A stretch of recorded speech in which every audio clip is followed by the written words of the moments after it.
The rise and fall of Idi Amin of Uganda, Idi Amin Dada Ume, often remembered as the Butcher of Uganda, ruled the country as a military dictator from 1971 to 1979.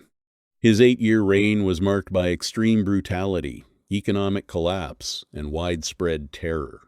Historians estimate that between 100,000 and 500,000 Ugandans lost their lives under his rule, with around 300,000 being the most commonly accepted figure. Early life and rise in the military. Idi Amin was born around 1,925 inches Koboko in northwestern Uganda to a Kakwa father and a Lugbara mother. He came from a humble Muslim background and received very little formal education.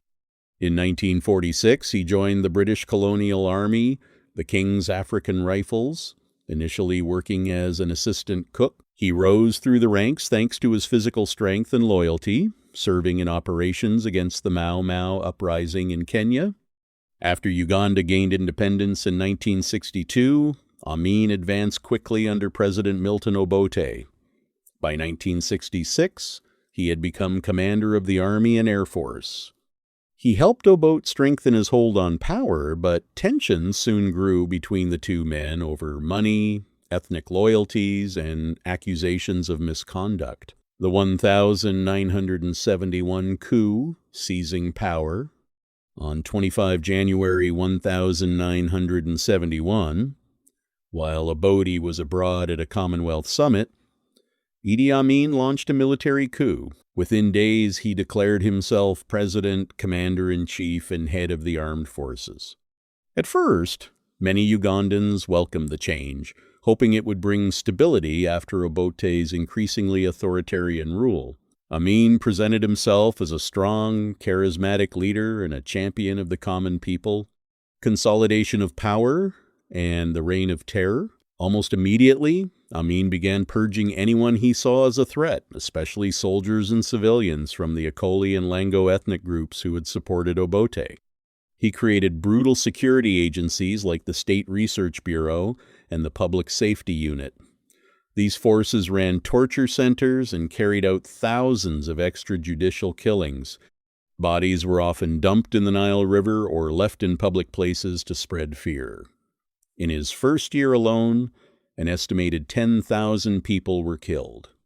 Amin filled the army with loyalists from his own Kakwa community and neighboring regions, many of them poorly trained. The 1972 expulsion of Asians, economic disaster. On 4 August 1972, Amin suddenly ordered the expulsion of Uganda's entire Asian population, mostly Indians and Pakistanis, who numbered between 50,000 and 80,000 people. He gave them only 90 days to leave the country, calling them bloodsuckers who were sabotaging the economy. He claimed the decision came to him in a dream. Asians had controlled most of the country's businesses and paid the majority of taxes. Their sudden departure caused shops to close, factories to stop, and the economy to collapse almost overnight. Properties were seized and given to Amin's supporters, many of whom had no business experience. Shortages, inflation, and black markets became everyday realities.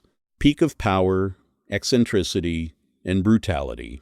By 1975, Amin promoted himself to field marshal and later declared himself president for life. His behavior grew increasingly bizarre.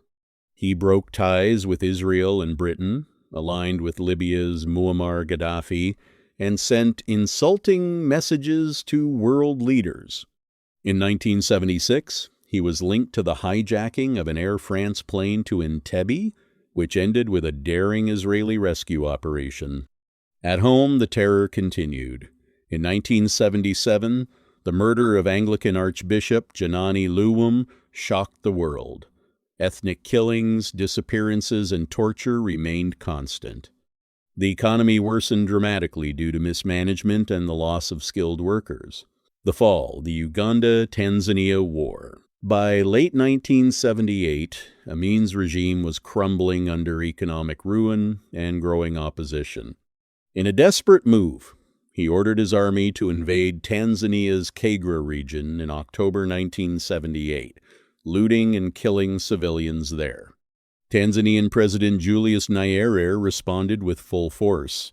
Tanzanian troops, supported by Ugandan exiles, counterattacked. Amin's demoralized army quickly collapsed. In April 1979, combined forces captured Kampala. Amin fled first to Libya, then to Iraq, and finally settled in Saudi Arabia, where he lived in comfortable exile, and death. Idi Amin never faced trial for his crimes.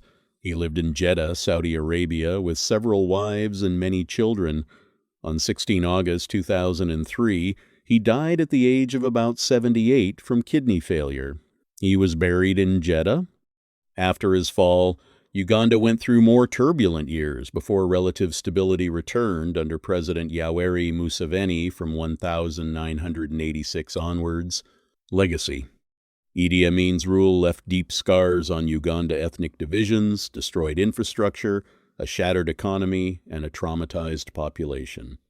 His story is a stark reminder of how charisma combined with ruthless ambition and military power can destroy a nation, only to end in humiliating defeat when overreach meets determined resistance. For more inspiring African stories, like and follow for more.